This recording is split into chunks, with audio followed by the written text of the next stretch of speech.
मैं हूं हिमांशु द्विवेदी और स्वागत है आपका हमारी खास पेशकश चर्चा में। चर्चा के तहत आज हमारा विषय वह है जो पिछले एक साल से पूरी दुनिया के लिए सवाल बना हुआ है।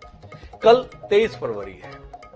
रूस के द्वारा यूक्रेन पर हमले का एक साल कल पूरा हो जाएगा। 24 फरवरी 2022 वो तारीख थी जब यूक्रेन पर रूस की सेना के द्वारा हमला बोल दिया गया। रूस के राष्ट्रपति व्लादिमीर पुतिन के शब्दों में कहें तो यह एक विशेष सैन्य अभियान है, पर बाकी दुनिया की शब्दावली पर अगर यकीन करना चाहे आप तो यह सीधे तौर पर एक देश की संप्रभुता पर दूसरे देश के द्वारा किया गया सैन्य आक्रमण है।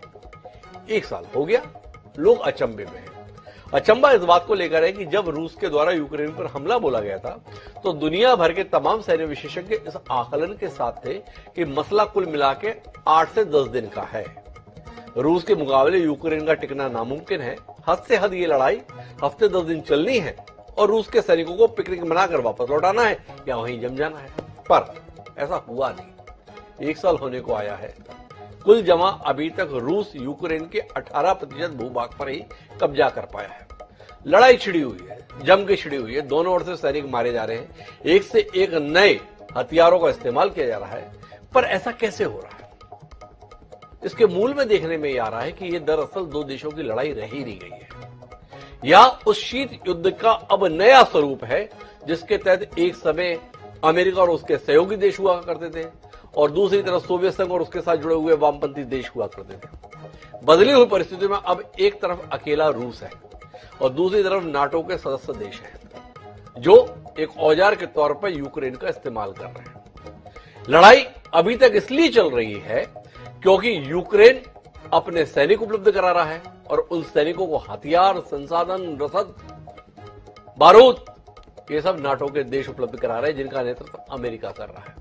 तो कुल मिला के नाटो बनाम रूस की ये लड़ाई है जिसमें मर केवल यूक्रेनी सैनिक और यूक्रेन के नागरिक रहे। तो ये लड़ाई किस मुकाम पर जाएगी, इस पर हम बात करेंगे, क्योंकि महत्वपूर्ण बात जो है वो ये कि 2 दिन पहले ही अमेरिकी राष्ट्रपति यूक्रेन को हौसला देने के लिए अचानक कीव पहुंच गए। नतीजा ये आया कि लंबे समय से जो परमाणु हथियारों की होड़ दुनिया में रुकी हुई थी, जिस संधि के तहत रुकी हुई थी, उससे स्पष्ट तौर पर निकलने का ऐलान रूस के राष्ट्रपति व्लादिमीर पुतिन ने कर दिया है। अर्थात परमाणु हथियारों की दौड़ का एक नया सिलसिला शुरू होने का खतरा आ गया है और यह खतरा किसी एक देश विशेष के संदर्भ नहीं, पूरी दुनिया विशेष के संदर्भ में। तो आज हम इसी पर बात करेंगे कि रूस को रोकने के लिए या रूस के अनुसार नाटो को रोकने के लिए जो कुछ चल रहा है उसका नतीजा आने वाले समय में कितना भयावह हो सकता है। हमारे साथ इस चर्चा का हिस्सा बनने के लिए 4 खास मेहमान मौजूद हैं, उनसे आपका परिचय कराएं और इस बेहद संवेदनशील अंतर्राष्ट्रीय घटनाक्रम पर कुछ गंभीर बातचीत करें। उससे पहले समय है आज के विचार सूत्र का। हमारा आज का विचार सूत्र कहता है कि कोई भी, यहां तक कि कायर भी युद्ध शुरू कर सकता है, मगर उसे केवल जीतने वाले की सहमति से ही खत्म किया जा सकता है। सेलेस्ट, जो रोमन इतिहासकार और राजनीतिज्ञ रहे, उन्होंने ये कमाल की बात कही। अब इस विचार की रोशनी में अगर हम मौजूदा घटनाक्रम को देखते हैं तो आखिर ये तय कैसे करें कि ये युद्ध जीत कौन सकता है, नाटो के देश या रूस?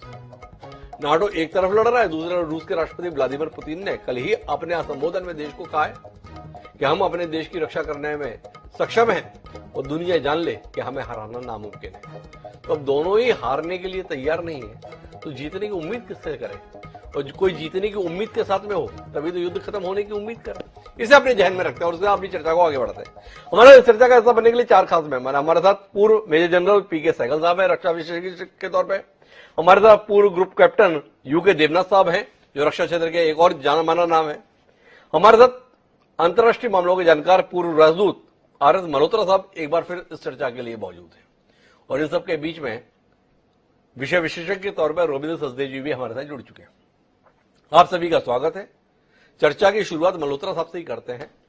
मल्होत्रा साहब, आपसे समझना चाहता हूं, लोग इस अचंभे के साथ अरे कमाल कर दिया यूक्रेन ने, देखो अभी भी टिका हुआ है, इस दृष्टि से देखते हैं या आप इस बेचारगी, इस दीनता, इस लाचारी की तरफ यूक्रेन की तरफ देखते हैं कि एक नेता जिसका नाम जेलेंस्की है, उसने अंतर्राष्ट्रीय स्तर पर तालियां बजवाने की खातिर अपने देश को अंधेरे कुएं में डाल दिया है। जैसे जैसे दिन गुजर रहे हैं देश बर्बाद हो रहा है, देश के लोग बर्बाद हो रहे हैं और देश को बर्बाद कराकर नाटो के देश अपने सबसे बड़े दुश्मन रूस को कमजोर होता हुआ देख रहे हैं। क्या कहते हैं मल्होत्रा साहब? आपका शायद म्यूट का बटन दबा हुआ है मल्होत्रा साहब, मैं आग्रह करूंगा कि उसे म्यूट कर दें। जी जी धन्यवाद। ये आपकी बात बिल्कुल सही है। ये युद्ध जैसे आपने शुरू में ही कहा, अब एक तरफ रशिया है और दूसरी तरफ नाटो कंट्रीज हैं जिनका यूक्रेन जो है मोहरा बना हुआ है।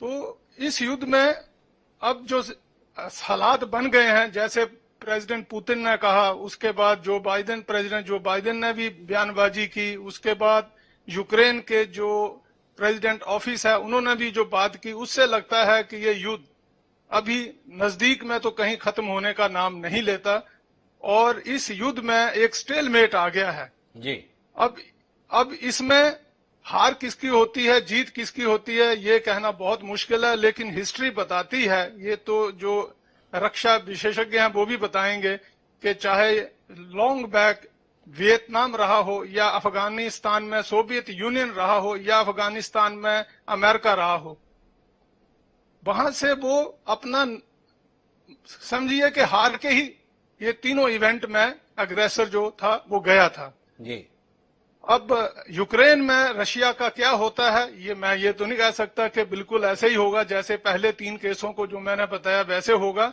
यहाँ रशिया को एक एडवांटेज है कि अब वो अपने कंट्री से इतना दूर नहीं लड़ रहा है और उसका जो दायरा है वो बिल्कुल अपने बॉर्डर के नजदीक है। लेकिन इस युद्ध से दुनिया में जो आर्थिक व्यवस्था है उसको भी बहुत नुकसान हुआ है और मैं तो ये कहना चाहता हूं कि अब ये युद्ध किस तरफ जाएगा ये बड़ा मुश्किल है कहना इस वक्त। लेकिन मैं आपसे ये समझना चाहता हूं कि क्या पश्चिमी देश ये बताने की कोशिश कर रहे हैं कि देखो रूस का कितना बड़ा नुकसान हो रहा है, रूस की अर्थव्यवस्था ध्वस्त हो जाएगी, रूस की हैसियत ही नहीं है इतना लंबा लड़ाई लड़ सके। पर ऐसा हुआ नहीं। रूस की करेंसी जो युद्ध के समय पर जिस हैसियत में दुनिया में थी, आज उससे कहीं बेहतर स्थिति में ही करेंसी दिखाई देती है। 18% भूभाग इलाका यूक्रेन का रूस के स्पष्ट तौर पर कब्जे में आ चुका है। रूस को 12मासी बंदरगाह उपलब्ध हो गए इस लड़ाई के चलते, जिससे उसका समुद्री व्यापार के संदर्भ में एक बड़ी सहूलियत का वातावरण बन गया। क्या आप इस बात से इत्तेफाक नहीं रखते हैं कि इसमें हार तो तय हो गई है कि यूक्रेन की होनी है, जीतेगा कौन इसका नहीं पता, नाटो जीतेगा या रूस जीतेगा, पर यूक्रेन हार गया, इसके संदर्भ में कुछ कहेंगे आप?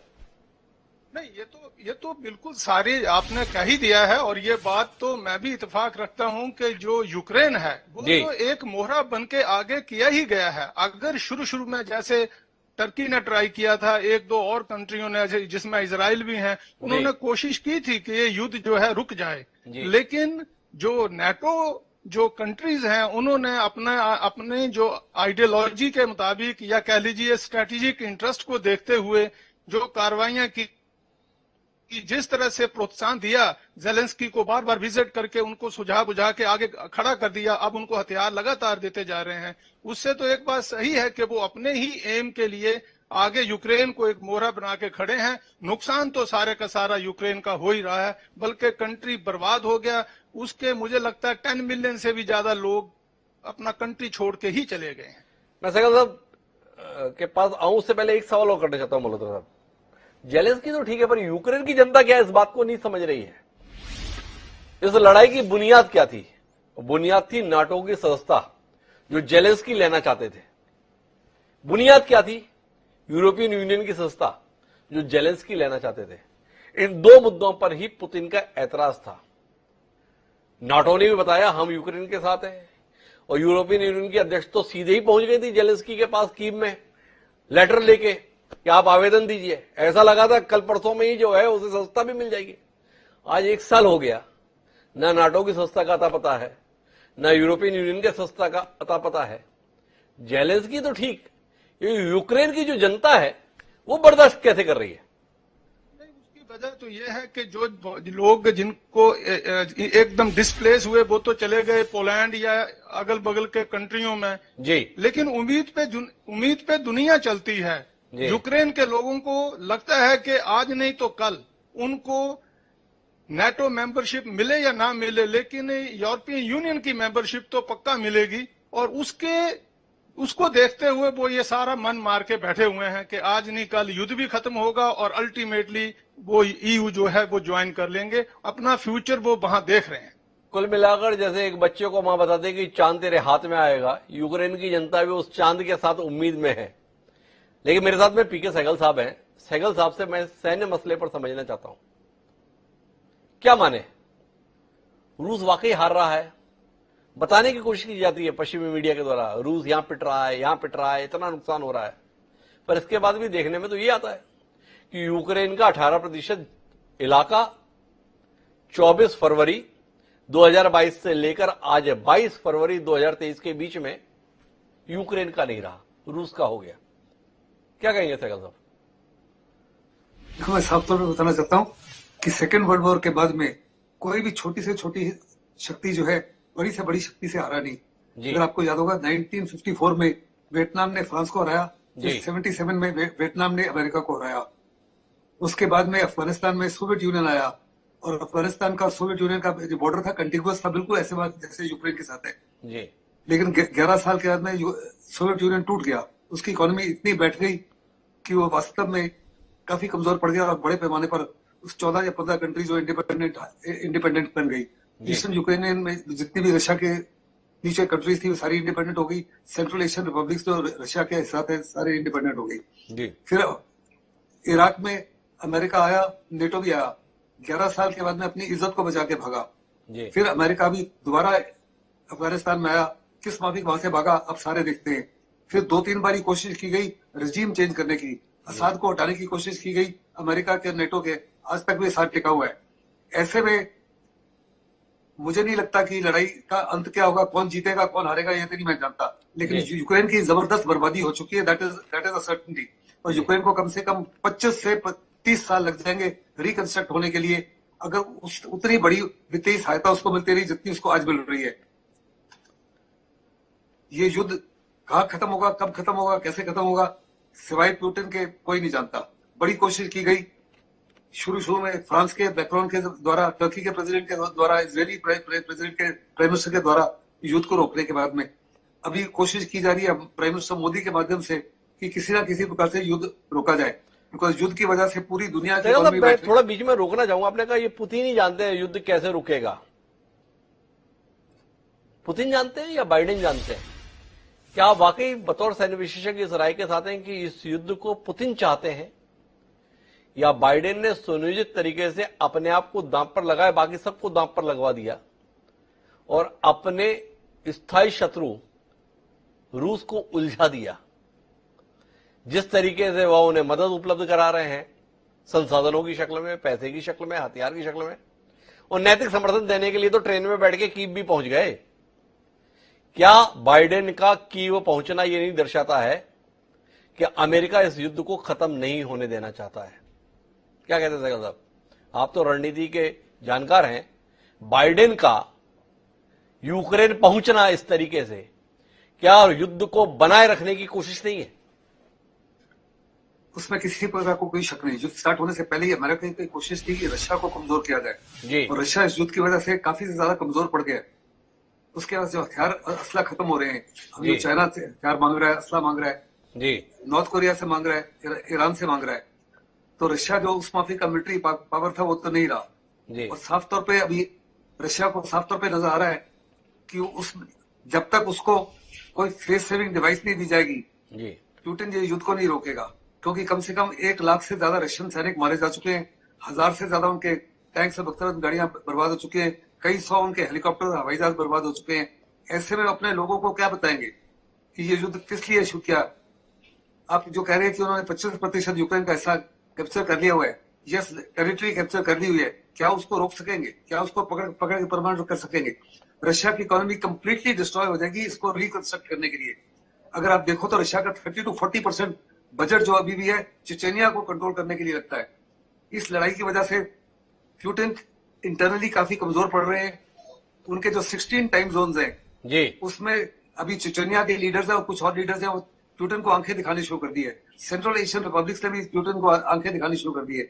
ऐसे में अगर पूरे लार्जर सिनेरियो को ध्यान में रखा जाए तो वास्तव में रशिया काफी से ज्यादा कमजोर हुआ है। रशिया very कमजोर fact हुआ है इस आकलन के साथ सहगल साहब हैं, पर क्या रॉबिन सचदेव भी इस आकलन के ही साथ है?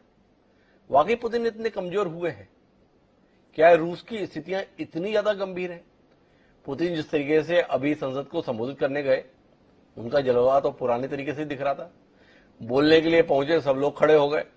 जिस तेवर के साथ उन्होंने बात की वो भी सामने है, और सबसे बड़ा ऐलान तो उन्होंने न्यूक्लियर ट्रीटी के संदर्भ में कर दिया एक तरफा, कि अब हम इसमें नहीं है। तो रवि जी थोड़ा अपना नजरिया दें, वाकई अमेरिका अपनी चाल में कामयाब हो रहा है, या रूस के संदर्भ में जो पुतिन कह रहे हैं हम अपनी अस्मिता के लिए, अपनी स्वतंत्रता के लिए, अपनी संप्रभुता के लिए, अपने सम्मान के लिए लड़ रहे हैं, उस पर लोग एतबार बनाए हुए हैं? रूस डिक्लाइन में है जी। रूस को नुकसान हुआ है, होता जा रहा है, और आने वाले वक्तों में और भी ज्यादा नुकसान होगा, इकोनॉमी रूप से, मिलिट्री रूप से, इंडस्ट्री रूप से। देखिए, यूक्रेन में जो 18% या जो लैंड आप कह रहे हैं कि उन्होंने ऑक्यूपाई करा है, वो ऑक्यूपाई भी थोड़ी करा है, कंट्रोल भी कहां करा है। अगर हम कहें कि भाई मिलिट्री कुछ विक्ट्री है, वो एक उसको आप रखिए या ना रखिए जी। ओवरऑल रशिया के तो $300 बिलियन, $600 बिलियन तो याद है वॉर के शुरू में सेंट्रल बैंक के इनके जो 300 बाहर थे अमेरिका में और शायद लंदन में या स्विट्जरलैंड में 300 बिलियन इनके जब्त हो गए हैं जी। सारी इकोनॉमी में इनकी सैंक्शंस पड़ी हैं, स्पोर्ट्स में सारी ऑर्गेनाइजेशन से इनको निकाल दिया जा रहा है, इनके एथलीट्स को कंपीट नहीं किया जाने दिया जा रहा अपने झंडे के अंदर, कल्चर में नहीं कर पा रहे। रशिया को अमेरिका और यूरोप मिलके एक दूध से मक्खी की तरह निकाल रहे हैं जी, उसमें कोई डाउट नहीं है, और ये चलता रहेगा आने वाले वक्त में। अब हाँ, बात यह है कि पुतिन और रशिया रुकेंगे नहीं, ये भी अपने ग्राइंडर की तरह चलते जाएंगे यूक्रेन में। अब इनका ग्राइंडर नुकसान लेगा, बट इनके पास बहुत डेफिनेटली बहुत वेपन्स हैं, मैन पावर है, चाहे इंडस्ट्रियल प्रोडक्शन शायद कम हो रही है, एमुनिशन की दिक्कत है, जो भी है वो 24 घंटे अपनी फैक्ट्रीज चला रहे हैं, जो भी कर रहे हैं, तो रशिया इसे ग्राइंडर की तरह चलाते रहेगा। इसमें जो आपने बात की डेफिनेटली ये रशिया के लिए वॉर या पुतिन के लिए वॉर, अव्वल तो यही है कि भाई हमारे दरवाजे पे नेटो आ रहा है, हम क्यों आए जी, राइट। पर आप देखिए वहां स्वीडन और फिनलैंड ने नेटो ज्वाइन कर लिया है या करने जा रहे हैं, उसको ये रोक नहीं पा रहे हैं, ना रोक पाएंगे जी। पुतिन के लिए, रशिया के लिए ये वॉर है ऑल्सो एक होली वॉर है, क्रिश्चियनिटी की वॉर है जी। इनके हिसाब से जो वेस्ट है वहां की जो क्रिश्चियनिटी है वो करप्ट हो गई है, डिप्रेव्ड हो गई है, सेम सेक्स मैरिजेस, लेस्बियन, गे इत्यादि। तो रशिया इसको अलग अलग उससे फ्रेम कर रहा है, और उसमें मेरे ख्याल से रशिया के जो एलीट है, जो पावर एलीट है इस समय पुतिन के आसपास सारे, उसमें बिलीव करते हैं वो लोग। परंतु यहां आपका नेटो और ज्यादा सॉलिड हो गया है, अमेरिका और नेटो बहुत सॉलिडिफाई हो गए हैं। अब ये बात करते हैं वी यूरोपियन वैल्यूज, हम यूरोप इकट्ठे हैं जी। तो यूरोप बहुत ज्यादा एकत्रित हो गया है। आने वाले वक्त में रशिया को डेफिनेटली रशिया की डिक्लाइन इन्होंने, और उसके अलावा और बहुत चीज देखिए, इनकी ऑयल गैस एक्सपोर्ट जो भी है अभी कम हो रहे हैं, जो भी रशिया की वेपन एक्सपोर्ट एक बहुत बड़ी बिजनेस थी आर्म्स की, राइट, डिफेंस इंडस्ट्री। अब दुनिया जो इनके डिफेंस का हाल देख रही है, उसको देख के कोई इनकी इक्विपमेंट खरीदेगा जी। अब बात उसमें पार्शियली ये भी है कि जो इनकी मिलिट्री और इक्विपमेंट फेल हुई है, उसका बहुत बड़ा कारण है रशिया के अंदर करप्शन। इनकी मिलिट्री को जो पैसे मिलते थे एक्सरसाइजेस के या ट्रेनिंग्स के, वो खर्चे नहीं करते थे। इनके ट्रकों के टायर्स की रोटेशन होनी चाहिए हर 3 महीने में, जो भी काइंड ऑफ थिंग होता है, वो रोटेशंस नहीं होती थी, शायद एक्सरसाइजेस नहीं होती थी। तभी तो जब ये कीव की तरफ 60 किलोमीटर का काफिला चला, पहुंच ही नहीं पाया। कहां पहुंच पाया? 60 दिन तक रोज चल रहा है। तो इनकी इलेक्ट्रॉनिक कम्युनिकेशंस, इनके जो मारे जा रहे हैं, जो वेपन डिपोज, एमुनिशन डिपोज और जनरल्स या कर्नल्स इनके काफी मारे गए हैं रशिया के। वो क्यों? क्योंकि इनकी जो अपनी मिलिट्री कम्युनिकेशन सिक्योर नहीं है। कई बार ये सेल फोन्स को यूज कर रहे हैं, जिसको वेस्टर्न इंटेलिजेंस ट्रैक कर ले रही है लोकेशन को, वो यूक्रेनियंस को दे रहे हैं और धाड़ धड़ा के वो रॉकेट मार रहे हैं। तो इलेक्ट्रॉनिक कम्युनिकेशन वॉरफेयर में पिट गए हैं लोग। रशियन एयरफोर्स कहां है पूरी इस जंग में? रशियन एयरफोर्स यूक्रेन के ऊपर तो उड़ती आपको दिखती नहीं ना, जो भी मिसाइल नहीं है। तो कुल मिलाकर रॉबिन सचदेव तो कह रहे हैं कि रूस लगातार नुकसान उठा रहा है, और आर्थिक मसलों पर बात करते करते उसकी सैन्य स्थितियों पर भी रोबिन सचदेव टिप्पणी कर रहे हो, बता रहे कितनी दीनहीन हालत हो गई है। पर वाकई हालत इतनी दीनहीन है। मेरे साथ यूके देवनाथ साहब है। देवनाथ साहब, एक तरफ नाटो है जिसमें जर्मनी है, जिसमें अमेरिका है, जिसमें फ्रांस है और भी तमाम देश हैं, ये सारे मिलकर अपने सारे हथियार यूक्रेन में पहुंचा रहे हैं और इनसे रूस मुकाबला कर रहा है। तो क्या रूस मुकाबला नहीं कर पा रहा है? आप इस बात से इत्तेफाक रखते हैं? या इतने देश मिलकर भी अभी तक रूस को घुटने पर नहीं ला पाए हैं, ये रूस की सफलता के तौर पर हमें देखना चाहिए? किस तरीके से देखें हम इसे? देखिए हिमांशु जी, इस युद्ध में रूस जो है, अभी तक रूस ने अपनी सारी ताकत झोंकी नहीं है जी। रूस के पास जितनी भी फौज है, मोटा मोटी देखा जाए तो उसने अभी तक अपनी स्ट्रेटेजिक एयरफोर्स के एलिमेंट्स का इस्तेमाल नहीं किया है जी। रूस ने अपने टैक्टिकल न्यूक्लियर वेपन्स का भी इस्तेमाल नहीं किया है।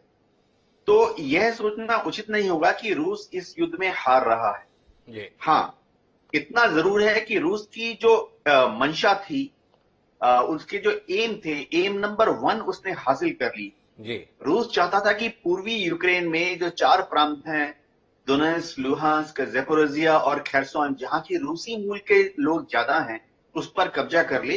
रूस ने वह कर लिया है जी। यानी आज की तारीख में रूस जो है इस युद्ध में बढ़त की तरफ। जी। जहां तक यूक्रेन की बात है, इसमें तो कोई शक नहीं है कि यूक्रेन इस युद्ध में सिर्फ अपने को डिफेंड कर सकता है। यूक्रेन इस युद्ध में कभी जीत नहीं सकता। ये सोचना कि यूक्रेन की फौज जो है वो रशिया के पश्चिम से पूरब की तरफ जाते जाते रूस के अंदर घुस जाएगी, वह असंभव है जी। तो मेरा ये मानना है कि आज इस युद्ध को कैसे रोका जाए जी। एक तरीका बहुत आसान है। अगर राष्ट्रपति ज़ेलेंस्की पश्चिमी देशों के बहकावे में ना आए और ये मान ले कि जहां पर आज लाइन ऑफ एक्चुअल कंट्रोल है वहां पर हम सीज फायर कर देते हैं, और उसके बाद ज़ेलेंस्की जो चाहते हैं कि दोनेत्स्क, लुहांस्क, खेर्सोन और ज़ैपोरिज़िया उनको वापस मिल जाए, वो बातचीत की टेबल पर कर लें जी। तो युद्ध आज रुक जाएगा जी। रूस जो है, रूस को इस युद्ध में नुकसान हो रहा है, यस। लॉन्ग टर्म में रूस को इस युद्ध में नुकसान होगा, यस। लेकिन राष्ट्रपति पुतिन की जो अपनी पर्सनल स्टैंडिंग है वो पिछले 1 साल में बहुत इंप्रूव हुई है जी। उनकी जो पर्सनल स्टैंडिंग है वो, जो कि पहले 58% या 62% थी, वो अब बढ़ के 72% से 78% तक मानी जा रही है जी। यानी पुतिन अपने को रूस में एक मजबूत नेता के हिसाब से एस्टेब्लिश करने में सक्सेसफुल हो गए। क्या रूस इस युद्ध में हारना चाहता है? देखिए, हार की डेफिनेशन क्या है जी। रूस तो इस युद्ध में हार ही नहीं सकता, क्योंकि पश्चिमी देश रूस में घुसेंगे नहीं जी। पर यूक्रेन की फौजें भी रूस में नहीं घुस सकती हैं, तो रूस इस युद्ध में हार नहीं सकता। हाँ, सिर्फ सवाल इतना है कि रूस अपने एम नंबर 1 में सफल हो गया है। एम नंबर 2 क्या है जी। रूस चाहता है कि आस्ते आस्ते वो पूरब से पश्चिम की तरफ बढ़ता रहे और नाइपर रिवर तक और ब्लैक सी में ओडेसा तक अपना स्फीयर ऑफ इन्फ्लुएंस बढ़ा ले। जी। ये अगर युद्ध लंबा चलता रहा तो रूस की यही कोशिश होगी कि वो नाइपर रिवर तक पहुंच जाए, यानी कीव के आउटस्कर्ट्स तक पहुंच जाए, और ओडेसा का जो पोर्ट है और ब्लैक सी से जो बॉस्फोरस स्ट्रेट है जिससे कि भूमध्य सागर जाने का समुद्र है, उस पे रूस का पूरी तरह से 100% कंट्रोल हो जाए, तो ये रूस की जीत मानी जाएगी। क्या दुनिया के लोगों ने रूस को छोड़ दिया है? मेरा ये मानना है नहीं।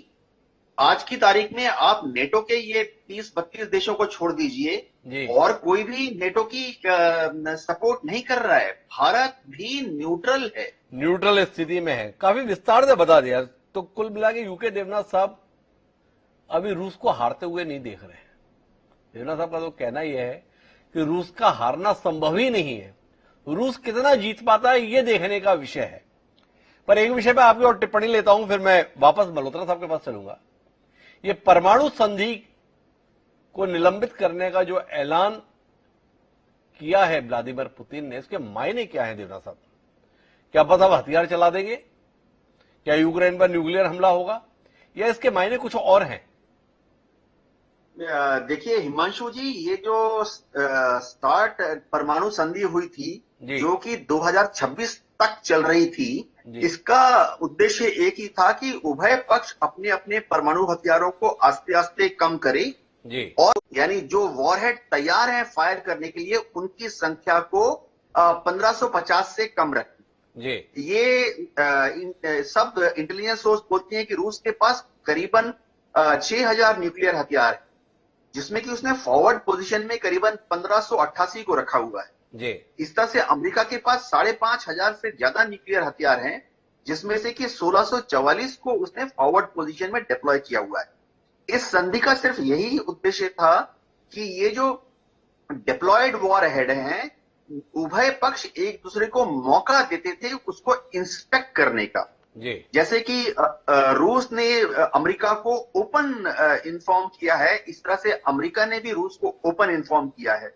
रूस जो है लगातार ये इस संधि के तहत वो बाध्य है एक दूसरे के बताने के लिए। जैसे कि रूस के पास जमीन पर कितने आईसीबीएम है 812, रूस के पास सबमरीन में कितने सबमरीन लॉन्च बैलिस्टिक मिसाइल लगे हैं 576, और रूस ने अपने स्ट्रेटेजिक बॉम्बर जो हैं TU-95 और TU-160 पे कितने डिप्लॉय किए हुए हैं एक्टिव वॉरहेड 200।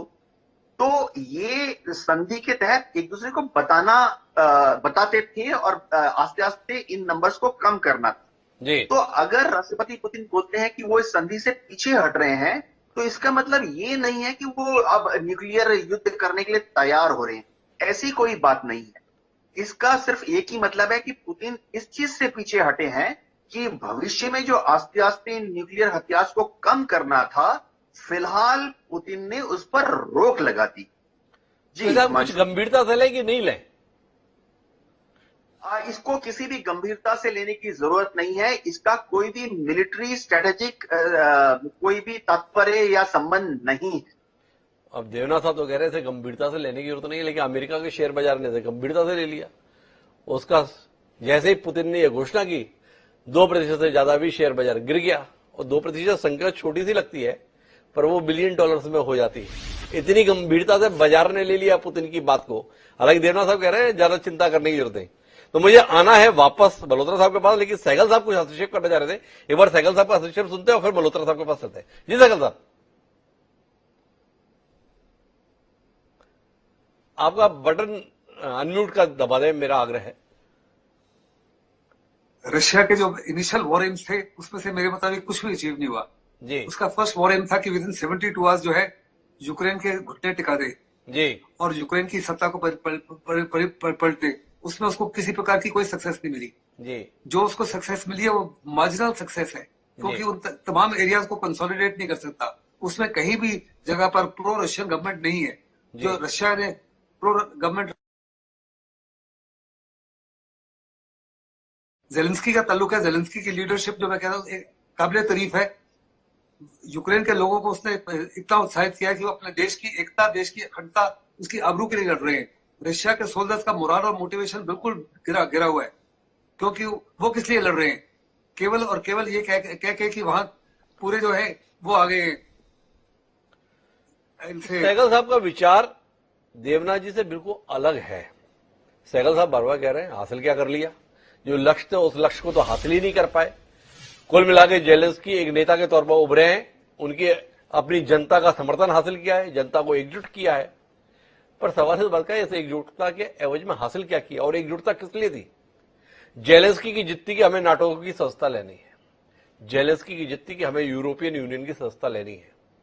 इन दोनों ही संगठनों के नेताओं ने जेलेंस्की को भरमाया और आज तक सदस्यता नहीं दी। लोग मर रहे हैं, आप केवल कह रहे हैं कि हमारा आपको नैतिक समर्थन है। क्या इसी के लिए जेलेंस्की इतनी लड़ाई करवा रहे? सवाल है। लेकिन मैं मल्होत्रा साहब आपके पास आना चाहता हूं संयुक्त राष्ट्र संघ को लेकर। जब ये हमला हुआ, ये विशेष सैन्य अभियान शुरू हुआ, तो शुरू के महीने, 2 महीने, 3 महीने संयुक्त राष्ट्र संघ में बड़ी बहस होती थी। कोई प्रस्ताव थे, ये समर्थन में है, ये विरोध में है, ये बाहर निकल गए। पर पिछले 4-6 महीने से देख रहा हूं सबको अपने हाल पे छोड़ दिया संयुक्त राष्ट्र संघ ने। तुम लड़ो मरो, जो करना है करो। थोड़ा इस पे आपकी दृष्टि मिले, क्या हो गया संयुक्त राष्ट्र संघ को? खंड खंड हो गया संयुक्त। संयुक्त राष्ट्र संघ में कौन से लोग हैं? जी यही लोग जो लड़ रहे हैं, यही वहाँ संयुक्त राष्ट्र संघ में है, परमानेंट मेंबर भी यही हैं। जी तो जो इन्होंने रिजोल्यूशन पास करने हैं वो कर दिए, लेकिन जैसे मैं पहले भी कभी जब आपके डिबेट में आया मैंने बताया था आपको कि इन रिजोल्यूशन को इम्प्लीमेंट करने का उनके पास कोई ऐसा कारगर तरीका नहीं है। जी तो जब तक वो नहीं है तब तक ये रिजोल्यूशन पेपर पे रहते हैं, लेकिन जाते कहीं नहीं है, रहते हैं। जब तक वो हटे ना वो जाते नहीं है, तो उनकी अपनी अहमियत है।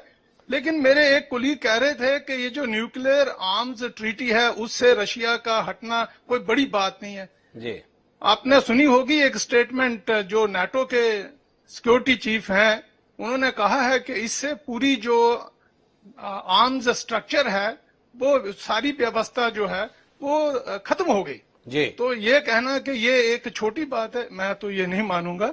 ये एक बड़ी बात है जो पुतिन साहब ने कही है।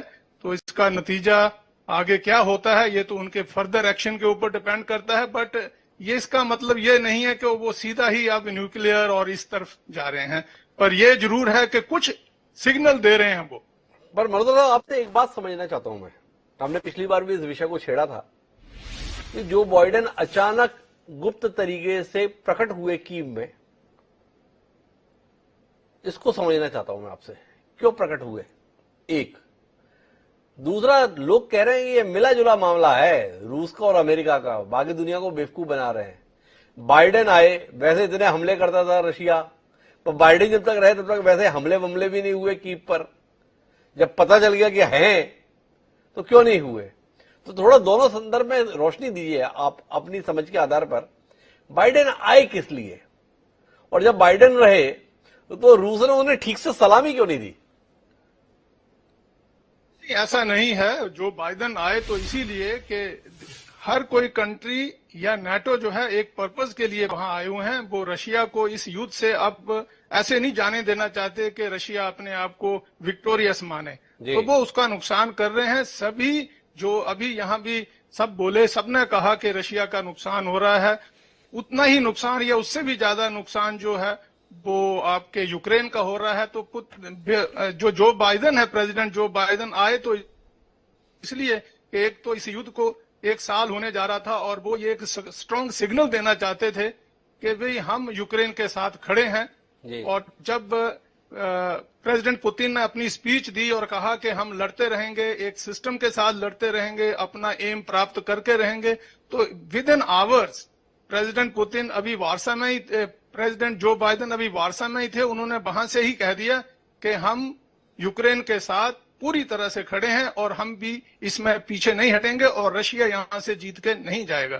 तो मैं समझता हूं कि इसमें ये दूसरा जो आपका क्वेश्चन था, ये कहना कि दोनों मिले हुए हैं, मिली भगत है, ये तो फार फेच्ड चीज होगी। अब जबकि रशिया ने जो न्यूक्लियर आर्म्स ट्रीटी है उसकी अपनी पार्टिसिपेशन ही सस्पेंड कर दी, जो कि इन दोनों देशों के बीच में एक जगह है जहां पे ये मिलते हैं अपने इतने खतरनाक हथियारों के बारे में। तो मैं समझता हूं कि ये तो नहीं है कि ये तो नहीं है। मैं रोबिन जी आपके पास आना चाहता हूं। क्या जो बाइडेन इसलिए आए कि कहीं युद्ध खत्म ना हो जाए, युद्ध ठहर ना जाए, युद्ध रुक ना जाए? आखिर यूक्रेन की जनता देख तो रही है, दुनिया अगर देख रही है तो यूक्रेन की जनता भी देख ही रही होगी कि ठीक है, जेलेंस्की को अलग अलग देशों में बुलाते हैं, अपने यहाँ की संसद को संबोधित करवाते हैं, बढ़िया तालियां बजाते हैं और बताते हैं बहुत बढ़िया लड़ रहे हो, मर रहे हो, कोई बात नहीं, हम देख रहे हैं, ताबूत भेजते रहेंगे, जरूर पड़ेगी तुम्हारे कंधे के लिए बंदूक भी भेज देंगे, पर मरोगे तुम ही। पर यूक्रेन की जनता को तो लगता होगा ना यार हम मरे जा रहे हैं, ये वहां से केवल ताली बजा रहे हैं। तो बाइडेन हौसला देने के लिए गए। क्या कहते हैं आप? कहीं ना कहीं यूक्रेन को विचार तो करना पड़ रहा है कि हम हासिल क्या कर रहे हैं। पुतिन ने आरोप लगाया है दूसरा सीरिया बनवा रहा है अमेरिका। क्या कहते हैं रोबिन जी, दोनों विषयों पर आपकी टिप्पणी? Sure, thank you. पहली बात, बाइडेन क्यों गए? बाइडेन वहां गए अपनी सॉलिडारिटी, टोटल सपोर्ट दिखाने को, बताने को यूक्रेन को और दुनिया को कि अमेरिका यूक्रेन के साथ खड़ा है और पूरे का पूरा नेटो भी साथ में खड़ा है। पूरा सपोर्ट का प्रॉमिस देने गए। प्रॉमिस ही नहीं, 500 बिलियन का और अनाउंस कर रहे हैं। ये वो चल रहा है। बाइडन पे भी आते हैं, पर जो आप यूक्रेनियन पब्लिक की बात कर रहे हैं उसमें पॉइंट इज यूक्रेन की आवाम रशिया को हेट करती है जी। और ये जो हेट्रेड है यूक्रेनियंस के अंदर, ये पिछले करीब 15 साल में धीरे धीरे बढ़ी है। खास करके 2014 के बाद जब रशिया ने क्रीमिया को ऑक्यूपाई किया, और इस हेट्रेड को बढ़ाने में विदाउट डाउट वेस्टर्न इंटेलिजेंस का हाथ है जी। आपकी जो CIAs और ये जो बाकी इंटेलिजेंस सर्विसेज हैं, इन्होंने धीरे धीरे यूक्रेन के पब्लिक ओपिनियन में ये बात फैला दी कि रशिया आपका दुश्मन है। ओके, इसके अलावा of course in NATO forces ने हर साल 10,000 सोल्जर्स 2014 से ट्रेन किए, 10,000 गुणा 8, 80,000 अच्छे ट्रेन सोल्जर्स जी। वो अलग रखिए। तो यूक्रेन की पब्लिक ओपिनियन के अंदर बहुत सारा तबका रशियंस के अगेंस्ट हो गया है, और सेकेंडली जब वॉर शुरू हुई तब और ज्यादा अगेंस्ट हो गया। तो अब यूक्रेनियन आवाम में जो पब्लिक ओपिनियन है, परहाज वो केवल यह करेंगे या मरेंगे, ये हमारा है और हम कुछ और नहीं कर सकते जी। तो वो जेलेंस्की के प्रति ये ओपिनियन शायद नहीं है कि जेलेंस्की हमको पाइड पाइपर की तरह हमारी समुद्र में डुबाने ले जा रहा है। उनको यह कि अब हमको सबको लड़ना है जी। और इसका जो रूट कॉज है वो ये है over period of time American and western intelligence का प्रोपेगेंडा इन यूक्रेन। जहां तक कि यूक्रेन के जो चर्चेज हैं जो पहले रशियन ऑर्थोडॉक्स चर्च के साथ एसोसिएटेड थे, सारे के सारे ऑलमोस्ट उन्होंने अपना रशियन ऑर्थोडॉक्स से अपना नाता तोड़ दिया है जी। तो यूक्रेन के अंदर ओपिनियन का ये था। कमिंग बैक टू बाइडन, हाँ, so Biden by the way second world war से सबसे बड़ा मिलिट्री लीडर हो गया वेस्टर्न अलायंस का जी। ओके, इतना बड़ा कोई और वेस्टर्न लीडर नहीं बना है जितना इस समय बाइडन बन गया है मिलिट्री रूप से जी। इसने पूरे नेटो को इकट्ठा कर दिया है। स्वीडन फिनलैंड नेटो में और ऐड हो गए हैं, नेटो सॉलिडिफाई हो गया है और जी। कंबाइन और ज्यादा हो गया है आपस में जी। एंड ये कमिटमेंट दिए जा रहे हैं। अब वो बात अलग है बाइडन किस लिए कर रहे हैं, ऑब्वियसली उनका ऑब्जेक्टिव यही है। रशिया को अमेरिका एनिमी मानता है ना सर, उनकी डॉक्ट्रिन में है कि इसने 2016 में हमारी इलेक्शंस में इंटरफेयर करा था। ओके, तो रशिया ने अमेरिका की डेमोक्रेसी पे अटैक किया है, तो रशिया अमेरिका के लिए एनिमी है। मैं एक बार रोकता हूं आपको विनम्रता के साथ और आपसे एक उत्तर चाहूंगा। आपने कहा ऐसा है, यूक्रेन ऐसा नहीं सोचता है। ये यूक्रेन के लोग सोचते नहीं है कि हमें सब कुछ देने के लिए तैयार है, ये पैसे ले लो, हथियार ले लो, अनाज ले लो, नैतिक समर्थन ले लो, तालियां बजवा लो, पर चाहिए तो दो चीजें थी ना जिसके लिए युद्ध हुआ, यूरोपियन यूनियन की संस्था, नेटो की संस्था। ये देने की तो कोई बात ही नहीं करता। अब तो इनमें से कोई भी नेता आता है ये बोलते नहीं कि हम नेटो की संस्था दे रहे हैं, यूरोपियन यूनियन की संस्था दे रहे हैं। इसमें सवाल नहीं उठता होगा। देखिए, अभी नेटो की मेंबरशिप आप अलग रखिए, जो आपको नेटो मेंबर बन के मिलना था आधा तो आपको वैसे मिल ही गया है। वो बात अलग है कि नेटो फोर्सेस आपके साथ नहीं लड़ रही हैं, पर नेटो सारे आपको आर्म्स तो दिए जा रहा है। क्या बात कर रहे रोवी जी, ये मतलब ये समर्थन पर्याप्त है क्या? मेरे साथ में सहगल साहब है, सहगल साहब थोड़ा रोशनी मिले, आप तो सैन्य विशेषज्ञ हैं। ये कौन सी बात है? हथियार जो से चाहो ले लो, आपको दे देंगे, गोली तुम्हें अपने सीने में ही खानी होगी। देखो, यूक्रेन किसी भी हालत में रशिया की गुलामी को एक्सेप्ट नहीं करेगा। बिल्कुल यूक्रेन के जो प्रेसिडेंट है उसी माफी की लीडरशिप दर्शा रहे हैं जिस माफी की विंस्टन चर्चिल ने जब जर्मनी ने अटैक किया था तो उन्होंने कहा we'll fight from the sea, we'll fight from the beaches, we'll fight from the oceans, but we will never surrender. उस समय वो भी सरेंडर कर सकते थे, लेकिन उन्होंने कहा हम किसी प्रकार से सरेंडर नहीं करेंगे। यूक्रेन के लोग जो है मर मिटने के लिए तैयार हैं और वास्तव में except for NATO forces joining them, इस समय 50 देश जो है यूक्रेन को सपोर्ट कर रहे हैं। 163 कंट्रीज है कंडेम रशिया। रशिया के साथ केवल 4 कंट्रीज है जो रशिया के फेवर में जो कहती है जो रशिया ने कार्रवाई की है वो सही है, बाकी जो है हिंदुस्तान की तरह वो न्यूट्रल रहे हैं। तो ऐसे में अगर आप कहें कि रशिया ने जो ये कार्रवाई की है, मुद्दे की बात आई है, मुझे ये बताइए कि नाटो के सैनिक उतरने के लिए तैयार क्यों नहीं है? अगर नाटो के सैनिक साथ में उतर जाएं तो ये जो बात कही जा रही है, अभी हमारे साथ में सम्मान्य देवनाथ साहब ने बोले कि रूस की सीमा को ये पार ही नहीं कर सकते। नाटो तो बहुत ताकतवर है, अमेरिका बहुत ताकतवर, जर्मनी बहुत ताकतवर, सब मिलकर अटैक कर रहे हैं तो रूस की सीमा के अंदर भी घुस जाएंगे। किससे डर रहे हैं?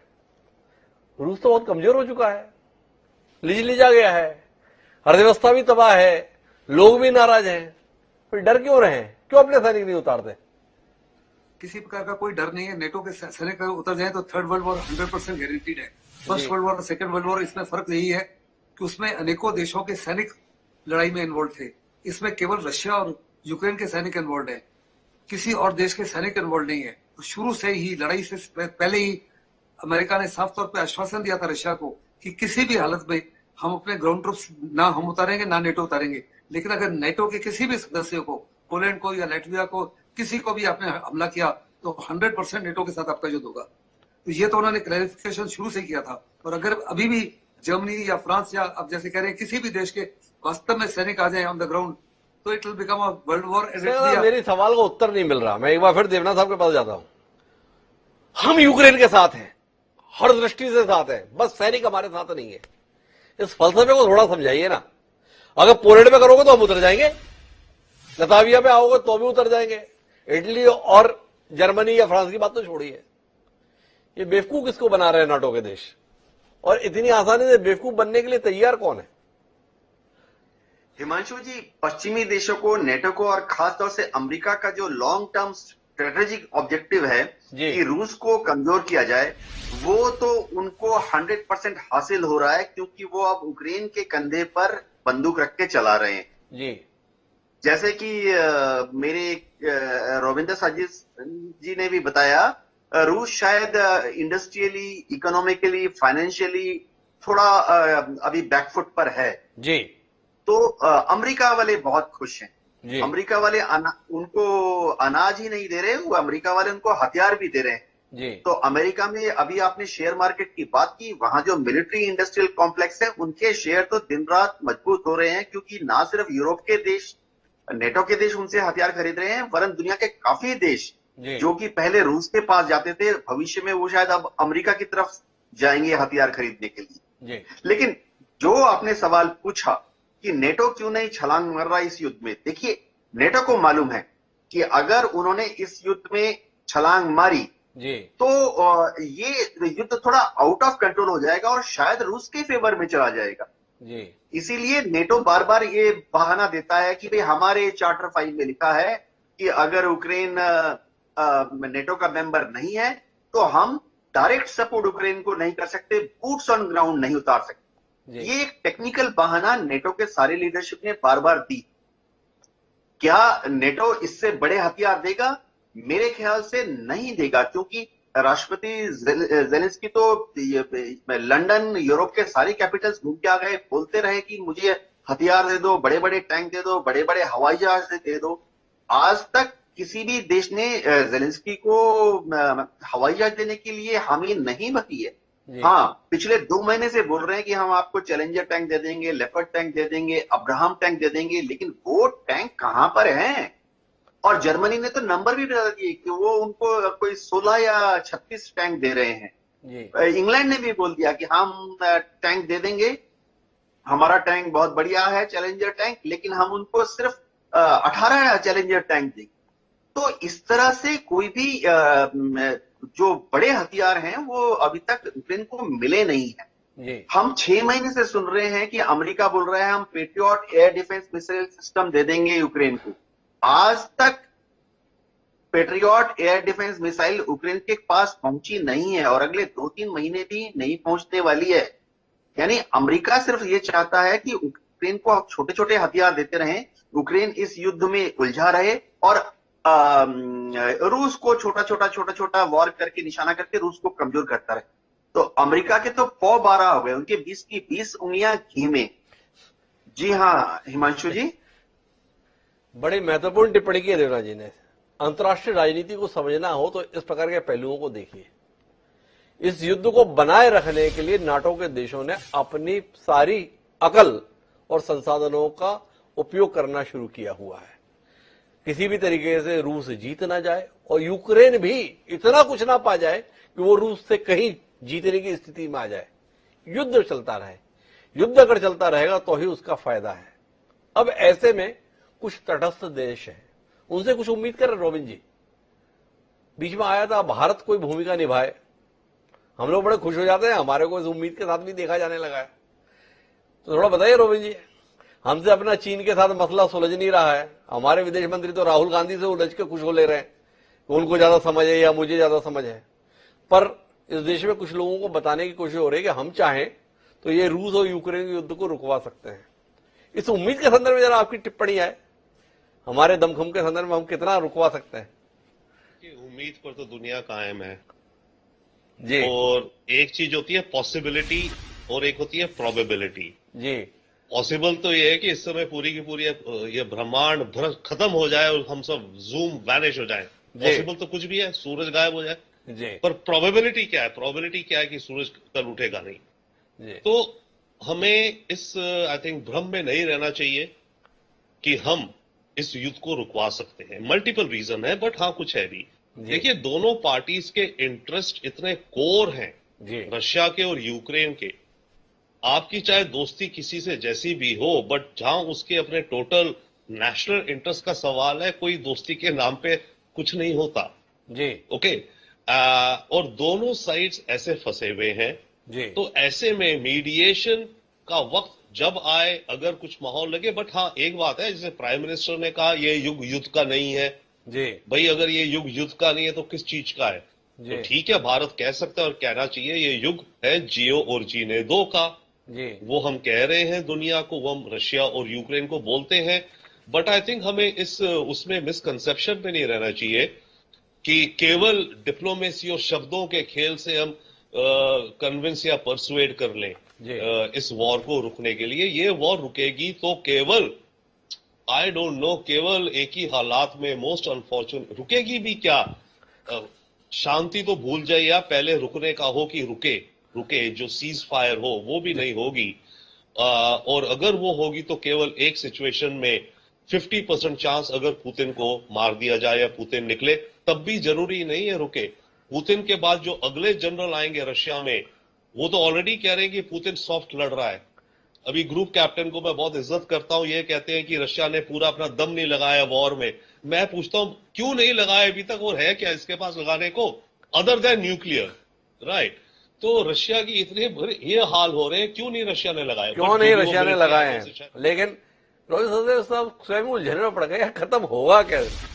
आखिरी में इस नतीजे पहुंचे कि पुतिन ना रहे तो शायद रुक जाए। पर मेरे साथ में सहगल साहब हैं। सहगल साहब, अभी तक देश के स्तर पर छोड़िए, दुनिया के स्तर पर यह तय नहीं हो पा रहा कि इस युद्ध के लिए जिम्मेदार किसे ठहराया जाए। पुतिन को ठहराएं कि जेलेंस्की को ठहराएं?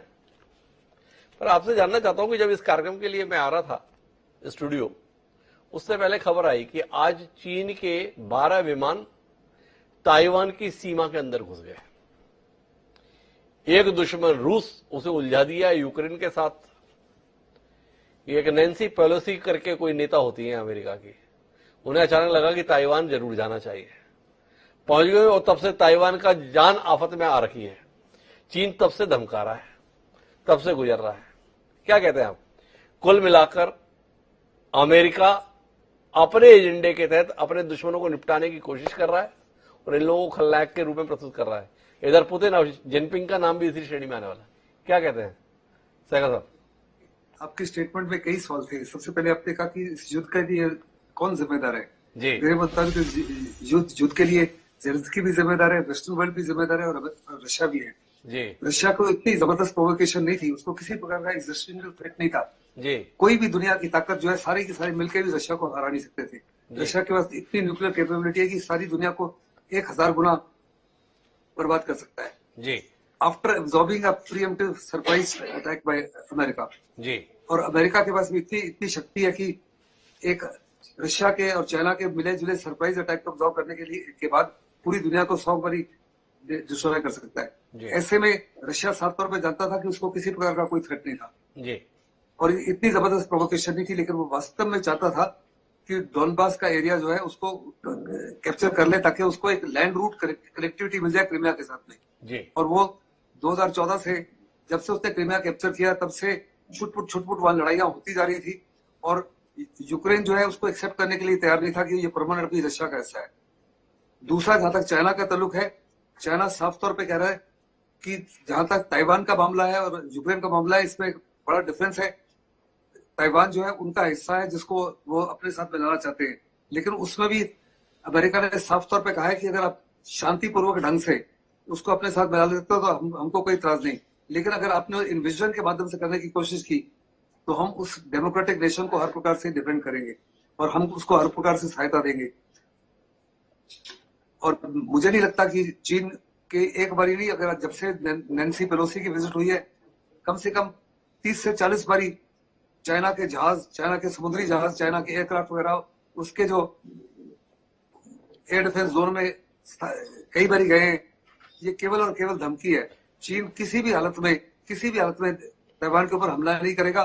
वो साफ तौर पर देख रहा है कि यूक्रेन जिसमें कोई भी क्षमता नहीं थी, ताकत नहीं थी रशिया के ऊपर वार करने के लिए, आज ताइवान जो है वो मिलिट्री पुश ओवर नहीं है। ताइवान जो चीन के में बड़ी तरक्की हुई है बीजिंग में और शंघाई में, वहां बहुत बड़े पैमाने पर नुकसान पहुंचा सकता है। तो कुल मिलाकर सहगल साहब का ये कहना है, लेकिन मैं मल्होत्रा साहब आपके पास आना चाहता हूं, आप मानते हैं इस बात को कि चीन कभी ताइवान पर हमला नहीं करेगा, या आप इस आकलन के साथ हैं कि जैसे रूस को यूक्रेन में उलझाया अमेरिका ने, उसकी कोशिश है चीन ताइवान में उलझ जाए? क्या गरज पड़ी थी नैन्सी पेलोसी को जाने की? एक ठीक ठाक विषय बना हुआ था, उस चिंगारी में इतना घी डालने का काम क्यों किया अमेरिका ने? चाइना जो है, खास करके जब से ची आए हैं, वो बार बार ताइवान को अपने साथ मिलाने की बात करते ही रहते हैं जी। तो अमेरिका का ये कहना था कि भाई, और अमेरिका का एक्ट भी है जिसके अंडर अमेरिका की ये अंडरटेकिंग है कि वो ताइवान के ऊपर अगर चाइना हमला करता है तो वो ताइवान की मदद करेंगे। तो वो उसके साथ सॉलिडरिटी दिखाने के लिए जो नैन्सी पेलोसी है वो वहां गई थी। उसके ऊपर चाइना ने बहुत बावेला खड़ा किया, कई एरोप्लेन से लेके हर तरह की हरकत की, लेकिन इफेक्टिवली कर तो वो भी कुछ नहीं पाए। और मुझे नहीं लगता कि चाइना हमला करके उसको काबू करने की कोशिश करेगा। I think president Joe Biden ने ये कहा भी है कि अगर ऐसी नौबत आती है तो अमेरिका जो है वो उसके लिए खड़ा होगा, ताइवान के लिए खड़ा होगा। तो मुझे नहीं लगता कि चाइना जो है वो युद्ध करके ताइवान को अपने अंदर लेने की कोशिश करेगा, एटलीस्ट जब तक अमेरिका जो है वो मिलिटरीली उससे सुपीरियर हो तब तक। नहीं, विषय तो यह है कि कुल मिलाकर दुनिया को युद्ध की ओर धकेलने का काम, क्या आप नहीं मानते मल्होत्रा साहब, हम अपने बातचीत को अंतिम बिंदु पे ले जा रहे हैं, मूलतः अमेरिका या नाटो देश कर रहे हैं अपने सेट एजेंडा के तहत। जो देश ताकत के मामले में, दमदारी के मामले में उसके लिए खतरा हो सकते हैं, उन्हें योजनाबद्ध तरीके से उलझाया जा रहा है और इसके तहत अमेरिका अपनी राह को आसान कर रहा है। ये सवाल है। ये बात तो कोई शक ही नहीं है कि जो सुपर पावर हैं वो हमेशा इस चीज का ध्यान रखती हैं कि कोई उनके मुकाबले में खड़ा ना हो जाए जी, ताकि जो इंटरनेशनल जितने भी एजेंडा है, कोई भी बातचीत, चाहे क्लाइमेट कंट्रोल है, आर्म्स कंट्रोल है या कोई और बात है, उसके ऊपर उन्हीं का बोलबाला रहे। ये तो इसमें तो कोई शक नहीं है। जब फ्रांस, पुर्तगाल, इंग्लैंड, इंडिया आए थे और यहाँ पे राज लगे थे करने, तो तब ह्यूमन राइट्स की कोई बात करता था? नो। तो अब सारे उसकी बात करते हैं। अब बात इधर से उधर निकल जाएगी, लेकिन अभी जैसे वेस्ट अफ्रीका में हो रहा है, माली है, बुर्किना फासो है, यहाँ सेंट्रल अफ्रीकन रिपब्लिक है, वहां फ्रांस था, फ्रांस का बोलबाला था, लेकिन तीनों कंट्रियों ने धीरे धीरे वहां से फ्रांस को निकाल दी। तो मेरा कहने का मतलब है कि ये जो पावर्स हैं, पावर्स दैट बी, ये जो P5 हैं, ये किसी और को आगे होने देना चाहते हैं। इंडिया, जर्मनी, जापान कब से ट्राई कर रहे हैं। अफ्रीका के 54 कंट्री हैं, कब से ट्राई कर रहे हैं कि किसी एक को तो मेंबरशिप मिले परमानेंट, लेकिन कोई देने को तैयार है नहीं। तो ये तो सबका जो पावर्स हैं, बड़ी पावर हैं, वो तो कोशिश हमेशा कोशिश इसी में करते रहते हैं। मैं एक आखिरी सवाल जो रॉबिन सचदेव जी ने उठाया था, उसका उत्तर लेने की कोशिश यूके देवनाथ जी से करता हूं। सचदेव साहब ने जानना चाहा था कि आप कह रहे हैं रूस ने अपनी पूरी ताकत नहीं लगाई, क्यों नहीं लगाई? सवाल तो है देवनाथ साहब, इसका उत्तर भी होगा आपके पास। देखिए, रूस जानता है कि उसको इतना तो अपना मिलिट्री शक्ति बचा के रखना है जिससे कि वो सुपर पावर बना रहे।